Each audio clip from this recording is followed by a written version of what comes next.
Ghanshyam sir તમને કદાચ એવું થાય કે ઘનશ્યામ સર અત્યારે ઘનશ્યામભાઈ પગે કેમ લાગ્યા, પણ હું જેતુંથી મને મારા પરિવારમાં પરિવર્તન આવ્યું ને એટલે હું ઘનશ્યામ સરને ગુરુ માનું છું.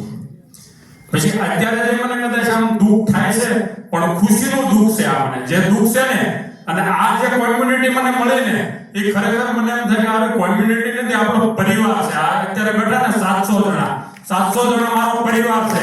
મને જો સપોર્ટ કર્યો હોય ને ઘનશ્યામ સરે તો મારા કોમ્યુનિટી થી જ મને સપોર્ટ મળ્યો છે. તો એવું મારું એક્ઝામ્પલ આપું. મને તો આમ હું આ ખરેખર આવ્યો તો વજન માટે. મને વજન 92 kg વજન હતું. પછી જો કે મને તો રિઝલ્ટ મળી ગયું તો 3 મહિનામાં. મારું 3 મહિનામાં 14 કિલો વજન લોસ થઈ ગયું.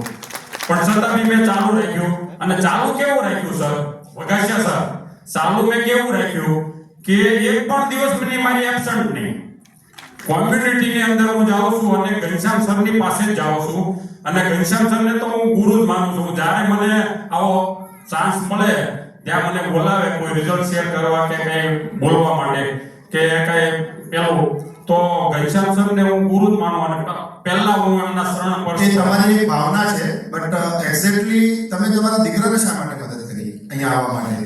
મારા દીકરાનું વજન વધારે નથી, એને કોઈ વજન વધારે નથી, શારીરિક તકલીફ નથી, કોઈ વસ્તુ નથી. એ અવળા રસ્તે જતો હતો. અવળા રસ્તે એટલે હું તમને એમ કહું, આપણે એમને જ સાંભળીએ. પપ્પા તો કહેશે પણ એમના મોઢે સાંભળીએ, પછી જરૂર પડે તો ઘનશ્યામભાઈને પણ આપશે. જય ગોપાલ, ગુડ મોર્નિંગ. જીતે, મારું નામ જીતેન છે. હાય. હવે હું કોમ્યુનિટી સાથે 4 મહિનાથી કનેક્ટ છું. 4 મહિનાથી રાજા જેવો રાસ્તો ને રાણી જેવી ચાલુ છું. કનેક્ટ થવાનું એક જ રીઝન હતું કે મને કોલેજ લાઈફમાં હું મારા ફ્રેન્ડ સર્કલ સાથે રહેતો હતો અને મને વ્યસનની આદત થઈ ગઈ હતી. એટલે ખાલી તમાકુ એવું વ્યસન નહીં પણ ટોટલી વ્યસન આવી ગયું. વ્યસન નામની જેટલી વ્યસન આવતો એ બધા વ્યસન હું કરતો હતો. તમાકુમાંથી દારૂ, ડ્રિંક, સ્મોકિંગમાં વીડ, ગાંજો, ચરસ, અફીણ, કોકી, હિરોઈન, ડ્રગ્સ, બ્રાઉન સુગર, બધું. કોઈ નશા બાકી નહીં. અને ક્રિકેટ બેટમાં સટ્ટો રમી જાઓ. મારી જેવો જુગારી, સટોડિયો અને નસોડિયો કોઈ હશે નહીં. મને એટલી ખબર છે કે આટલામાં બેઠો કોઈ નહીં હોય. આટલામાં નહીં, હું તો એમ કહું છું મારી જેવો કોઈ હશે જ નહીં. કેમ કે 2008ની સાલમાં કોલેજમાં ભણતો હતો ત્યારથી મને આ ટેવ પડી ગયેલી હતી. રમતો એને તો વાત જ જવા દો, કરોડોમાં રમતો હતો હું. અને બુકી મને એમ કહી જતો, ભાઈ જીતેનભાઈ હું તમને પગે લાગુ છું કે તમે ઉઠી જાઓ કે હું ઉઠી જાય, સોદા રહેવા દો. કેમ કે હું સેશનમાં કોને ખબર પડે સટ્ટો રમવામાં. ઉઠી જવાની વાત કરીને એટલે હું કહું, મેં જીતેનભાઈના લગભગ ઓછામાં ઓછા 1,75,00,000 રૂપિયા ભર્યા છે. એ 2008ની સાલની વાત કરું છું, અત્યારની વાત નહીં, 2008ની સાલની વાત કરું છું હું. એટલે ત્યારે મને બુકી એવું કહેતા, ચંદુભાઈ નામ છે, રાજકોટના બુકી છે.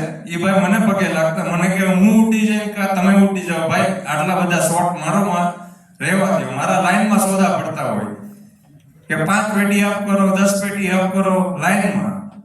મારી 18 વર્ષની ઉંમર, ત્યારે હું આટલું બધું રમતો. અને રમવામાં અરે હારી જઈએ તો પછી નશા કરી લઈએ અને ગામમાંથી ઉછીના લઈ આવે, વ્યાજ લઈ આવે.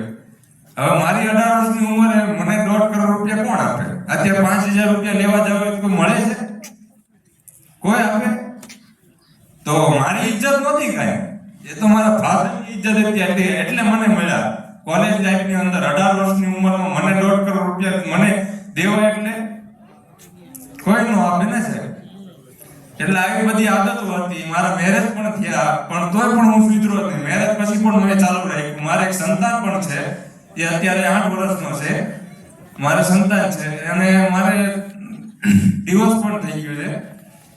તો મારા મોટા ભાઈને કોઈ સંતાન થતું નહોતું એટલે મારું સંતાન મેં મારા ભાઈને ડોનેટ કરેલો છે.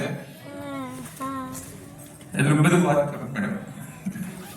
એટલે પછી હું મારથી નશો નહોતો છૂટતો. એટલે પછી મેં મારા ઘર પરિવારને છોડીને હું ચાલ્યો ગયો. અત્યારે પણ ઓલરેડી એકલો જ રહું છું. 3 વર્ષથી હું એકલો જ રહું છું. અને કેમ કે હું આ બધા નશા કરતો, નશા માટે પૈસા નહોતા મળતા તો હું ચોરી પણ કરતો હતો સાહેબ. મારી ઉપર ઓલરેડી 2 કેસ પણ છે ચોરીના, અને એમાં નિર્દોષ સાબિત થઈને છૂટ્યો છું. ચોરી કરી પકડાઈ ગયો, તરત ચોરી કરીને પકડાઈ ગયો.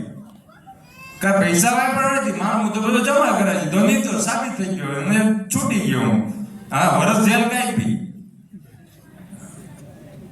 પછી આ નશા એવું આદત બંધ નહોતી હતા એટલે ઘર જેલમાં ગયા તો વ્યસન છૂટી ગયું? ના, નથી છૂટ્યું સાહેબ. અરે જેલમાં હું કહું તમને સાહેબ, પહેલી વખતે ચોરી કરી, જેલમાંથી છૂટીને આવ્યો, ત્રીજા દિવસે પાછી ચોરી કરી સાહેબ, 25જા દિવસે પાછો અંદર. તમને હસવું આવે છે, પણ એમના બાપ ઉપર કેવું ગુજરતું હશે. એક બાપ હંમેશા દીકરાનું ઢાંકીને રાખે. એ બાપ આજે 700 લોકોની વચ્ચે એના દીકરાને સ્ટોરી તમને સંભળાવી રહ્યો છે. અહીંયા આગળ મનોરંજન માટે કાર્યક્રમ નથી સાહેબ.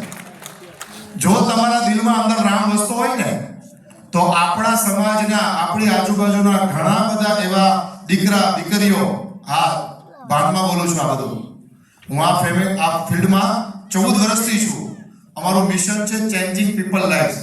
સાહેબ, દીકરા અને દીકરીઓ એ અત્યારે દારૂના રવાડે, ડ્રગ્સના રવાડે ચડી રહ્યા છે. સારા ઘરની વાત કરું છું, સજ્જન ફેમિલીની. તો કદાચ તમને જાણ મળે છે તો તમે એક સારું ઠેકાણું એને બતાવી શકો. આપણે પ્રયત્ન કરીએ સાહેબ. કેટલી વખત એને સુધારવા માટે કઈ કઈ જગ્યાએ અરે મેં તો બહુ ટ્રાય કરેલી, બધી જ ટ્રાય, એટલે કોઈ એમાં મેં બાકી ન મૂક્યું હોય ને. છેલ્લે આજે ભાગી ગયેલો છતાં બી હું હાથ પકડી લાવ્યો છું એને. ક્યારે પણ અહીંયા કોમ્યુનિટીમાં જોઈન્ટ થયો ને ત્યાર પછીનું જીતનભાઈનું રિઝલ્ટ બહુ ધ બેસ્ટ હશે. એટલે હું તો દરેકના માવતરને, મા બાપને, બહેનો ભાઈઓને બધાને હું મારી એક અહીંયા સ્ટેજ ઉપરથી એવી પ્રાર્થના છે કે કોઈ પણનું સંતાન બગડતું હોય તો પ્લીઝ પ્લીઝ પ્લીઝ કોઈ છુપાવતા નહીં. એને છે ને થર્ડ પાર્ટીને કહેજો અને વાત કરજો અને એની કોમ્યુનિટીમાં જોઈન કરજો. અને હું તો એમ કહું છું, ઘનશ્યામ સરને મળજો, 100% તમારો છોકરો સુધરશે. છોકરી બગડતી છે તો મેમને મળો, દીકરો બગડતો હોય તો સરને મળો. પણ ખરેખર બહુ ધ બેસ્ટ આ છે બધી જ રીતે. જો લાઈફ માટે તો સારું છે જ તે, અને પારિવારિક એકતા માટે બહુ સારી વસ્તુ છે. ખરેખર અહીંથી જ મને એવું લાગે છે કે હવે મારી એજ 58 છે. મને હવે એવું લાગે છે કે મેં અહીંથી જિંદગી જીવવાનું ચાલુ કર્યું એમ. કારણ કે મને એવું છે 35 વર્ષનું કોઈનું સંતાન બગડતું હોય, 18 વર્ષથી ચાલુ કર્યું બગડવાનું, અને 35 વર્ષનું જે બગડેલું હોય તો એના મા બાપને કેવી વીતતી હોય. અને હું આજે સહકાર આપવા વાળો એક જ છું. મારા ઘરમાં, મારા પરિવારમાં બધા મારા વિરોધી છે. હજી કોઈને સ્વીકારવો નથી. મારી ઉપર ટ્રસ્ટ કરવા માટે કોઈ છે જ નહીં, અને મને ઘરમાં એન્ટ્રી પણ નથી. મારી સોસાયટીમાં પણ એન્ટ્રી નથી મને. હા, સોસાયટીમાં એન્ટ્રી નથી. મને કોઈ જગ્યાએ એન્ટ્રી નથી. સોસાયટીમાં એન્ટ્રી નથી. પણ મને વિશ્વાસ છે સાહેબ, મેં નક્કી કર્યું છે કે આ છોકરાને સમાજ નો સ્વીકારે ને તો હું મારે ત્યાં તાળા મારી દઈશ. આ ચેલેન્જ છે. 6 મહિના મને આપવાના મેં વાત કરી છે. સમાજે જેને ધુતકારીને બહાર કાઢ્યો છે, આપણે પણ મોટા ભાગે આ જ કરીએ છીએ કે દીકરી ભૂલ કરે, દીકરો ભૂલ કરે એટલે આપણે એને ધુતકારી દઈએ, અને બહારનો જે સમાજ છે એને સ્વીકારે. કયો? એના જેવો સમાજ, બગડેલો સમાજ, એ ક્યારેય પાછળ ન પડે. તો આજે આ વ્યક્તિને સ્વીકારવો જોઈએ કે નહીં? તમારામાંથી કેટલા લોકો સ્વીકારો છો આજે? હવે આપણે કહીએ, પૂછીએ એના પપ્પાને કે કેટલું પરિવર્તન થયું છે. એના પરિવર્તનમાં સર કહે છે કે પરિવર્તન કેટલું છે. હું તો પરિવર્તન અત્યારે 100% મૂકું છું કે 100%. આજે છેલ્લા પહેલી તારીખે, આ મહિનાની પહેલી તારીખે છેલ્લા માવા ખાતો તો એ માવા બી બંધ કર્યા છે. બીજું બધું તો બંધ કરી દીધું છેલ્લા 4 મહિનાથી, પણ માવા બી બંધ કરી દીધા છે. અને પેલા ક્લબમાં આવે ને તો દીપક સરે મને 2 વખત ટોર્ચરિંગ કરેલું. ઘનશ્યામભાઈ, જીતનભાઈ કદાચ ડ્રિંક કરીને આવ્યા હશે એમ, અને 100% આવેલા હોય પાછા એમ. આવ્યો તો અને 100% આવ્યો. એકચ્યુઅલી મારા ગુરુ બ્રહ્મસ્વામી મહારાજ છે. એમને એમના જીવનમાં બહુ બધા લોકોને વ્યસન છોડ્યા છે. અને અમે લોકો ભાવનગર હતા ત્યારે રીશુભા વાળાનું આપણે નામ સાંભળ્યું છે. તો રીશુભા જ્યારે બ્રહ્મસ્વામી મહારાજને મળવા માટે આવે છે તો દૂર ઉભા રહ્યા, અને આ દરબાર કુમારી વાળા હતા. પોલીસ પણ એનાથી ભાગે એવું એનું આખું તંત્ર હતું.